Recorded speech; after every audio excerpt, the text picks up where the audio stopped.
Hopefully, Mayor Adams gets sent to prison for his sexual assault when he was a sergeant. He's now mayor. Uh, there's a reason why he's very adamant about, giving the cops more money and stuff, because he was one, and he knows how much they love to be corrupt and how much they love to abuse their power. uh, him and others like him need to be put in prison for the rest of their lives.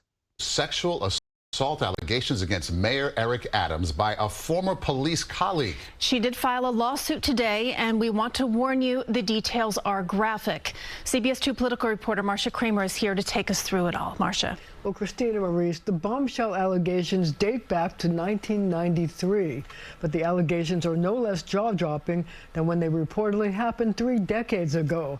While the Corporation Counsel calls them outrageous, I have to warn you, they are pretty graphic. What's outrageous is he was allowed to sexually assault somebody and get away with it for so long because he was. We're taking another big step towards our vision for New York City. Mayor Adams had no idea this morning when he was announcing new funding for electric school buses that he was about to be hit by a suit from a former colleague that could very well throw him under the bus. A woman who worked with Adams when he was a transit cop filed suit charging the mayor with sexual assault, battery, infliction of emotional distress, gender discrimination, retaliation, and sexual harassment. It stemmed from an incident in 1993 when she says she went to him for help with an employment issue because he was president of the Guardians Association, a black police officers organization. Among the bombshell allegations, Adams told her he would drive her home, but instead took her to a vacant lot. He told her he wanted oral sex in exchange for his help. When she refused the suit charges, defendant Adams forcibly pushed plaintiff's hand onto his erect penis and then, after she removed her hand, masturbated himself to completion and ejaculated on her. The accusation.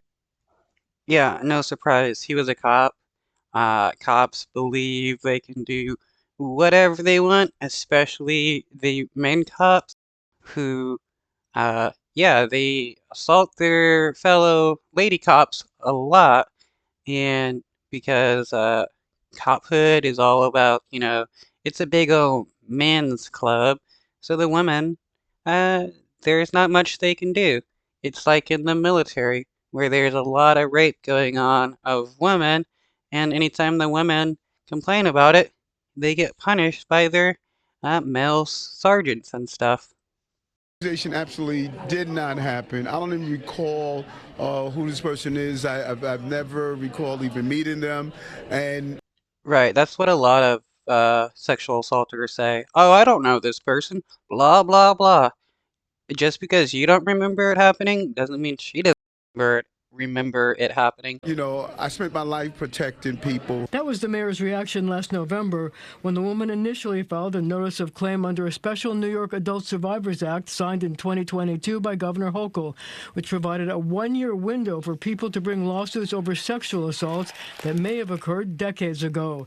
She filed a notice shortly before the 1 year was up and filed the detailed charges today. City Corp. There shouldn't be a statute of limitations on sexual assault, no matter what type of sexual assault it is. Um, just like how there's no statute of limitations on murder. If you murdered somebody 50 years ago, you can still be punished for it. Same thing should happen for sexual assault, because there's a lot of time where people are too afraid to speak out about it, or they're too young to speak out about it. Corporation Counsel Sylvia Hines-Radix issued a statement saying, quote, "While we reviewed the complaint, the mayor fully denies these outrageous allegations and the events described here. We expect full vindication in court." The lawyer. In my opinion, anytime there's a city official that is dealing with some kind of lawsuit from a citizen, they should be required to vacate their position temporarily and lose all power until their lawsuit is over and the court case is done. This way, they can't use their position to try to influence people to benefit themselves. For the accuser, who now lives in Florida, declined a request for an interview. She said the woman, quote, knew that filing this lawsuit would cause her significant personal challenges, but she did so nevertheless because she believes sexual abusers must be held to account, no matter who they are. Her fearlessness and quest for justice are as inspiring as they are important. Now, the woman is seeking a jury trial and is said to want millions of dollars.